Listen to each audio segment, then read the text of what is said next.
আসসালামু আলাইকুম। প্রথম আলো পত্রিকা ইতিমধ্যে মহার্ঘ ভাতা বিষয়ে একটি প্রতিবেদন প্রকাশিত হয়েছে। তো আজকের এই ভিডিওতে আমি এই প্রতিবেদনের সকল বিষয় নিয়ে আলোচনা করতেছি। আপনারা অবশ্যই ভিডিওটি প্রথম থেকে শেষ পর্যন্ত দেখবেন। ভিডিওটি শুরু করার পূর্বে এখনো যারা আমার চ্যানেলটিকে সাবস্ক্রাইব করেনি তারা অবশ্যই চ্যানেলটিকে সাবস্ক্রাইব করে বেল আইকনে ক্লিক করে দিন, যাতে সকল ধরনের আপডেট সবার আগে পেয়ে যাবেন।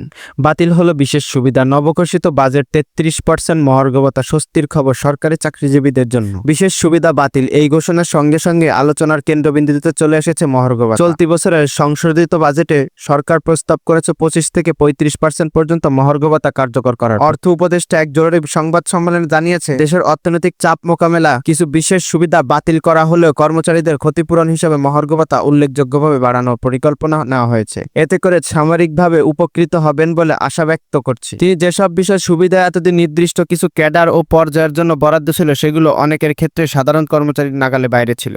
কিন্তু মহার্ঘ ভাতা এমন একটি আর্থিক সহায়তা বা সব পর্যায়ের কর্মকর্তা কর্মচারীদের জন্য প্রযোজ্য। তাই নতুন এই সিদ্ধান্তকে অনেকেই একটি সহমতের বার্তা হিসেবে দেখেছেন। কর্মচারীদের ক্ষেত্রে মহার্ঘ ভাতা হতে পারে সর্বোচ্চ 35% পর্যন্ত, আর সিনিয়র কর্মকর্তাদের জন্য থাকবে এটি 25% পর্যন্ত। এর মধ্যে ভিডিওটি চলাকালীন সময় এখনো যারা আমাদের চ্যানেলটিকে সাবস্ক্রাইব করেন তারা অবশ্যই চ্যানেলটিকে সাবস্ক্রাইব করে বেল আইকনে ক্লিক করে দিন। এই চ্যানেল থেকে মহার্ঘ ভাতার যে কোনো ধরনের আপডেট সবসময় সবার আগে পেতে পারবেন।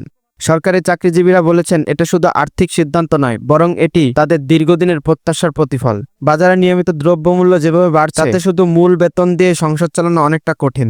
সেই দিক থেকে এই ভাতা বাস্তবায়ন হলে কিছুটা স্বস্তি ফিরবে। পাশাপাশি অনেকেই মনে করছেন, বিশেষ সুবিধা যেহেতু একটি শ্রেণীর উপর পর্যন্ত নির্ভরশীল ছিল, তার চেয়ে মহার্ঘ ভাতা গণসুবিধা অনেকে বেশি যৌক্তিক ও ন্যায্য মনে করছেন। অর্থ উপদেষ্টা আত্মবিশ্বাস দিয়ে বাজেট পাস হওয়ার সঙ্গে সঙ্গে ধাপে ধাপে এই মহার্ঘ ভাতা বাস্তবায়নের কাজ শুরু করবে। তো বন্ধুরা, যারা যারা সরকারি চাকরিজীবী আছেন তাদের জন্য শুভকামনা রইল। ইতিমধ্যে মহার্ঘ ভাতা দেওয়ার জন্য একটি নতুন প্রতিবেদন প্রকাশিত হয়েছে প্রথম আলো পত্রিকায়। আজকের এই ভিডিওটিতে আমি এই প্রতিবেদনের সকল বিষয় নিয়ে আলোচনা করলাম। আশা করি ভিডিওটি অনেকের উপকারে আসবে। তো আজকের ভিডিও এই পর্যন্ত।